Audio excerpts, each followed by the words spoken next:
Question मेरा एक ये था छोटा सा कि ये आपने एक इंटेलेक्चुअल ग्रोथ की बात की है, कोई ऐसा आसान तरीका बताएं कि जिसको हम बड़ी ही आसानी से अडॉप्ट करके हम अपनी इंटेलेक्चुअल ग्रोथ कर सकें ऑन डेली बेसिस। बिल्कुल सही है।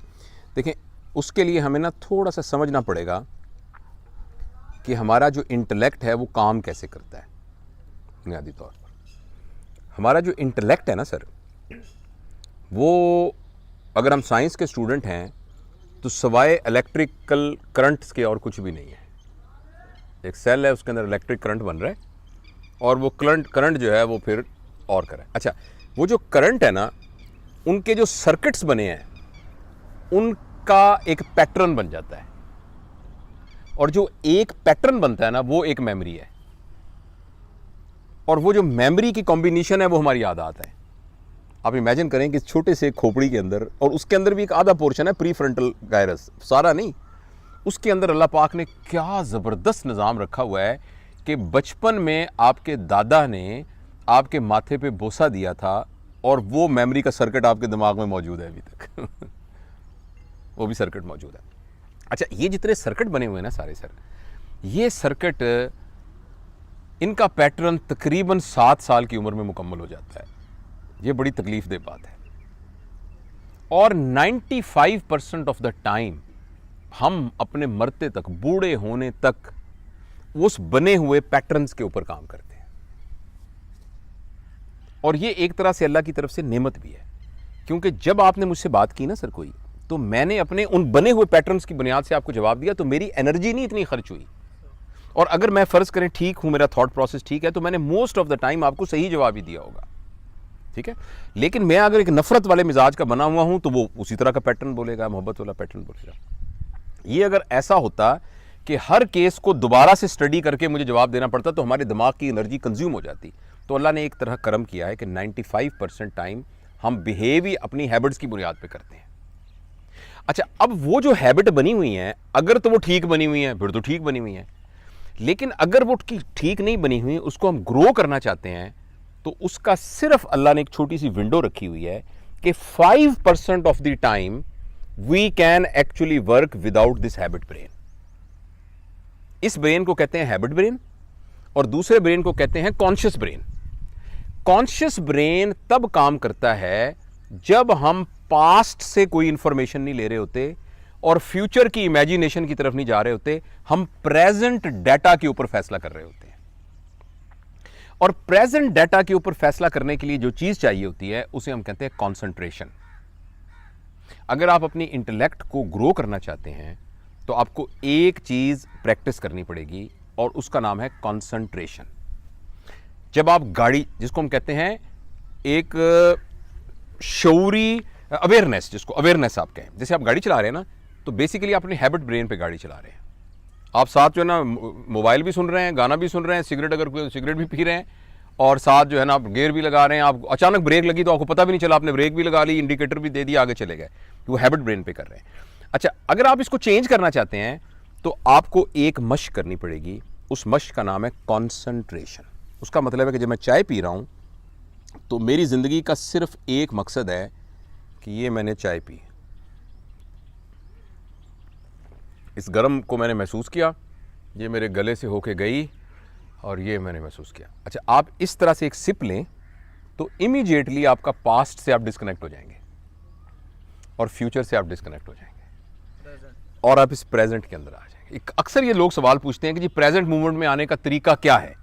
प्रेजेंट मूवमेंट के ये है, आप मेरे हाथ को देखिएगा प्लीज, पूरी तवज्जो से मेरे हाथ को देखिएगा, बस सिर्फ मेरे हाथ को देखिएगा, आप सिर्फ मेरे हाथ को देखिएगा। अब मैं अपने हाथ को ना एकदम पीछे ले जाऊंगा, लेकिन आपसे गुजारिश होगी कि आप मेरे हाथ को देखते रहिएगा। जहां मेरा हाथ था ना उस जगह को देखते रहिएगा, और मेरे हाथ नजर ना भी आए तब भी आपने हाथ को देखते रहना है। आपने ये जो एक्सरसाइज की है, इस दौरान में आपको कोई ख्याल आया था? कोई माजी का ख्याल आया था?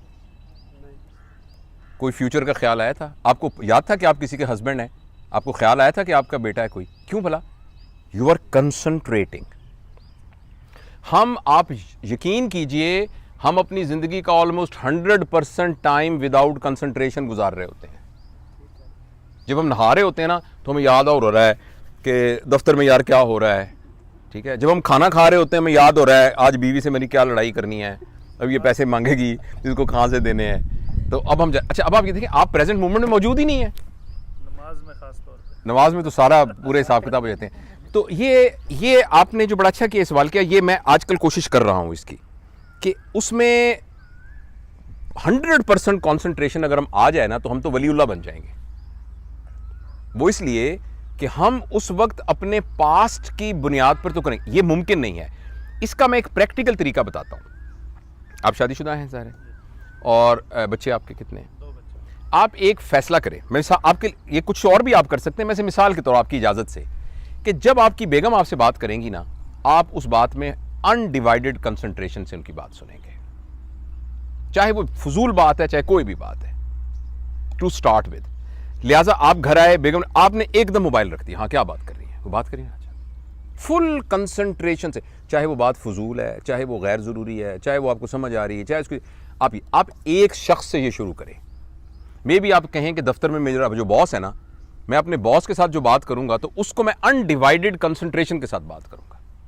आप एक दफ़ा मश्क करें, ये मश्क आप करते जाएंगे, कुछ अरसे बाद आप देखेंगे कि आप तकरीबन हर काम में आपकी कंसंट्रेशन डेवलप होनी शुरू हो जाएगी। ये बच्चे मेरे साथ सर्जरी कराते हैं ना, तो इनको मैं हमेशा कहता हूँ कि भाई जिस वक्त ऑपरेशन कर रहे हैं ना और अचानक आपने एक टांका लगाना है, इस वक्त आपकी ज़िंदगी का सिर्फ एक मकसद है, आपकी ज़िंदगी का कोई मकसद नहीं, आपने ये स्टिच लगाना है।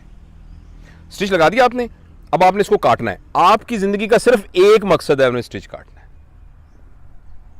इस वक्त मेरी ज़िंदगी का सिर्फ एक मकसद है कि इस चाय के इस घूंट से मैंने मज़ा लेना है।